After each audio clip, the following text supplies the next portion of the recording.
and welcome to my channel. So today's video is going to be life as a resident assistant, or RA for short. I will be working on my bulletin board and my door decorations, and I am also the RA on call for tonight, so you guys will get a little bit of an insight of that as well. So what is a resident assistant? So the resident assistant, overall our main job is to basically be like a point of contact for the residents that we are assigned to, organize events, host meetings, relay housing information to all of the residents. We also facilitate community bonding. We do the floor decorations, we do door decoration. We basically do all of the background activities for college living, and the residents just enjoy their time here being a resident in a college dorm. I also forgot to mention that we also enforce all of housing policies. We also have to document any time that someone violates a housing policy, or whenever there's an emergency, we also have to document that too. If you guys have any questions about being a resident assistant, make sure to ask those questions in the comment section down below. I also want to say that being a resident assistant at UF may not be the same as being a resident assistant at other schools. Our benefits are also different compared to resident assistants in other schools. So everything that I'm talking about for a resident assistant, it mostly pertains being a resident assistant here at UF. There are some similarities between resident assistants between different schools, but I'm gonna be speaking about my experience working here at UF. So I am on call today. Today is a Thursday, so I am a weekday RA on call. Weekday on calls and weekend on calls are different, but you pretty much do the same thing. So just giving you a brief general overview of what being on call entails.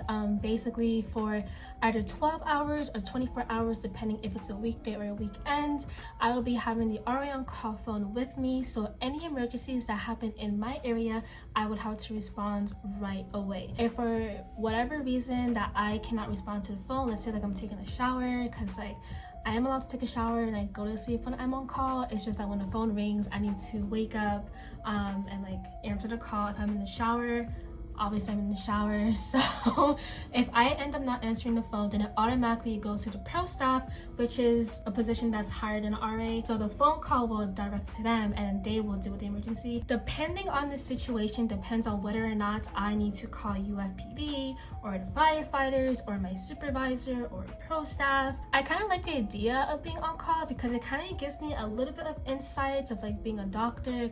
Doctors have to be on call. Obviously it's way different. I'm not on call with patients, it's with residents, but still this position allows me to kind of be quick thinking on my feet depending on what the emergency is and everything. And I also am getting used to have to be very responsive and have to make sure I pay attention. I always get nervous whenever I'm on call because you never know what type of emergency call you're going to get. I had this one call, I had two residents stuck in the elevator. Another emergency was an allergic reaction, so that I had to call UFPD and get paramedics here and everything. But besides that, on call usually consists of people locking themselves out. That's what most of it entails, but you do have those days it's just whoa, I did not sign up. I mean, technically we did sign up for this, but yeah, it's just things you wouldn't think of, So the difference between the weekdays on call and the weekend on calls is that on the weekdays, at least here at my university, on the weekdays we're only on call for 12 hours. So we're on call from 7 p.m. to 8 a.m. and then on weekends, which is Friday and Saturday, those are our weekends, you're actually on call both of those days. But you get to choose one of those days, either Friday or Saturday, to be the primary on call, and then the next day, so the Saturday. So let's say, for example, I'm the primary weekend RA on call on Friday, so now on Saturday I will be the secondary RA on call. And the difference between those two is that the primary RA on call will have the RA on call phone, so they are the first person to respond to all of the emergencies. And also weekend RAs, we are on call for 24 hours. So from 7 p.m. on Friday to 7 p.m. on Saturday, I will have a 24-hour shift of being the primary RA on call, and then for 7 p.m. on Saturday night to 7 p.m. Sunday night, I'll be the secondary RA on call. For Saturday night, the primary RA on call, they will have the phone, they'll be the first person to respond. If for whatever reason they need backup, they will call the secondary RA on call, and then if we still need more backup, then we go into our RA group chat and ask for more help. And then the secondary RA on call, basically if you're a secondary, you don't have the phone with you, so you're really not really on call. But like if the primary on call does need backup, you need to be ready for that. And then also, like when you're already on call, primary or on weekdays, you can't go to a location that's more than 5 minutes away from like the dorm area, and if you're secondary on call, you cannot be no more than 15 minutes away from the dorm area. So I am just a weekday RA on call. Today's a Thursday. Hopefully nobody calls me. It is a summer semester, so there's less students this semester. It's pretty quiet. It's been very quiet so far, so I am not expecting like any calls or any emergencies. But yeah, I'm just going to pick up the RA on call phone and study. Hey guys, so I just got the RA on call phone. It's just a basic Android, nothing special, password protected. So it is currently 5:34. My shift does not start until 7 p.m. and it ends at 8 a.m. in the morning. I just decided to pick it up early because I'm currently like in the classroom that's in the same building as the office. So I was like, I'm already here, might as well just get the phone. And also I'm just planning on just staying here in the classroom tonight and just studying for as long as I possibly can. And it works out for me because like if someone gets locked out or like if there's an emergency, I'm already in the building where the office is at, so it'll just be like easier for me instead of me having to like leave my room, come all the way downstairs, come into the office building. So I'm already here, so I'm just going to be studying until my shift starts, and during my shift I'll just be studying until I get a call.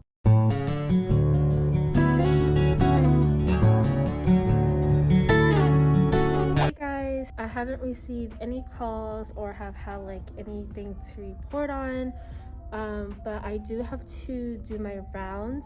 So as the RA on call, I do have to walk around the area and like check for any security issues, such as like any doors being propped open, and I have to check every single floor.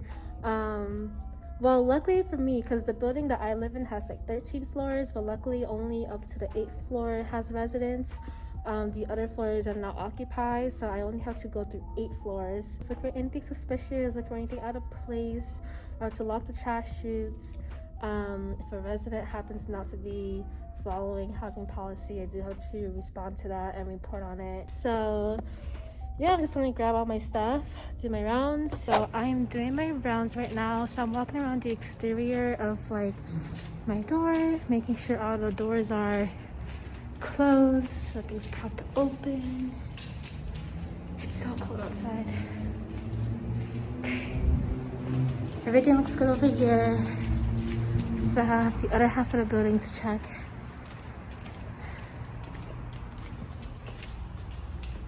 Good here.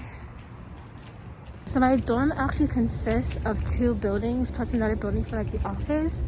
During the summer, only one of the buildings is open, so I only have to do exteriors and floor checks for only one of the buildings instead of both.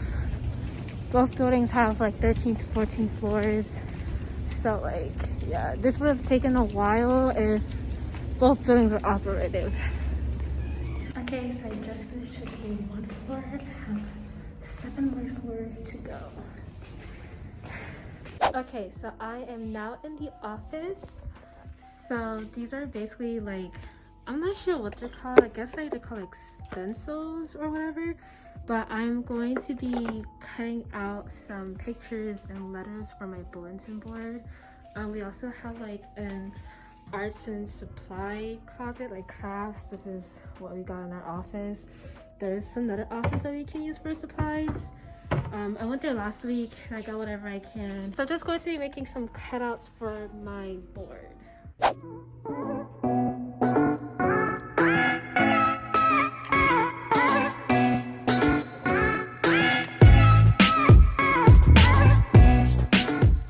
Alright, so I finished checking all of the floors. I have also started on my bulletin board. I did some like cutouts of like palm trees, the gator, sailboats and stuff like that. It is summertime, so I want to have like a summer theme. I also cut out letters and I already like put them on my board. So now I'm just trying to make like some decorations to like add onto the bulletin board. I already have my words up there, I just need to make the decorations. So I'll be working on that now. So here are all of my materials for my bulletin board and my door decks. This is my RA toolbox for like all my decorating needs. So yeah, so I am trying to go for like a Finding Nemo summer hot girl summer hot boy summer theme on my floor. For my door decorations, I was gonna make like mini surfboards. Hopefully it comes out how I envision it. We're just going to see what I can come up with.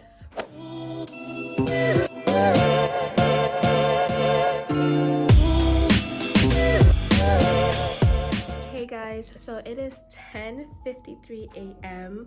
I went to sleep at around 2 o'clock in the morning because I stayed up to try to do as much as I possibly can with my bulletin board. I haven't done my door decks yet, so I will probably get on that tonight. I finished my bulletin board, but it doesn't, my vision just didn't happen. I'll show you how it looks currently. I showed it to my boyfriend on FaceTime and he was like, "What is that?" And I'm like, "Are you serious?" I thought it was very obvious that that's the sun, that's the water, and I just see boats. I am no longer on call.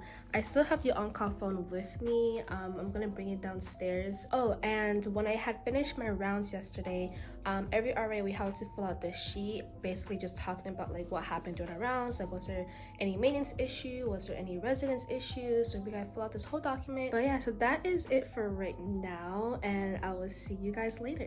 All right, so I finished making my little surfboards.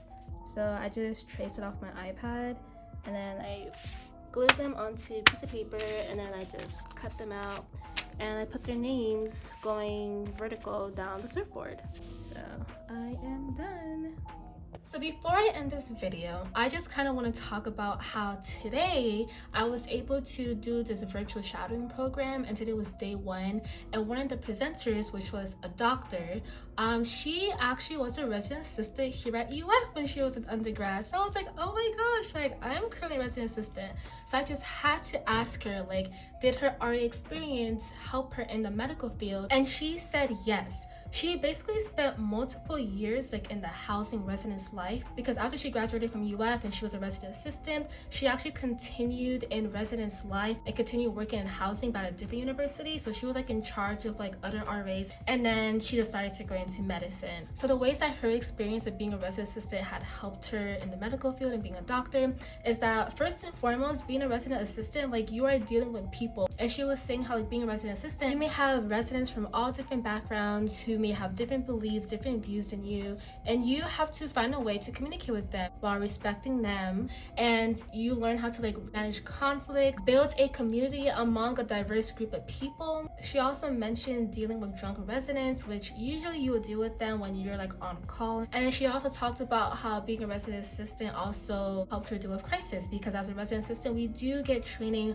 on suicide prevention, on depression, and like signs to look for, and like how you approach a resident when this situation is happening. And we have trainings on all that stuff, because again, like we are living up with the residents, and we are we're not their caretaker, but we do kind of look out for the residents, make sure they're doing okay. So essentially being a resident assistant had really helped her for people skills, and as a doctor, like you are going to be dealing with people, and being a resident assistant, it really helped her like interact with people and communicate with people. All right, so this is the end of my video, and stay tuned for my next video, which is going to be the pros and the cons of being a resident assistant. So make sure to subscribe and press that bell notification button. I also want to say thank you guys so much for liking and sharing my videos. I have been meeting some of you guys on campus. If you see me on campus, come to me and say hi. I'm a very friendly person. I love meeting you guys. It's been amazing, like the amount of people that I've been meeting on campus who have recognized me from my videos. Like, I'm like, oh my gosh, like you guys make me really happy whenever you come up to me and say like hi, like I watch your videos. Like that's crazy. What's even crazier is that one of my viewers is actually going to be one of my residents slash roommates this upcoming fall semester. That's crazy. Make sure to follow me on my social media. Remember to like, share, and subscribe. Have a wonderful day. Love you guys. Bye.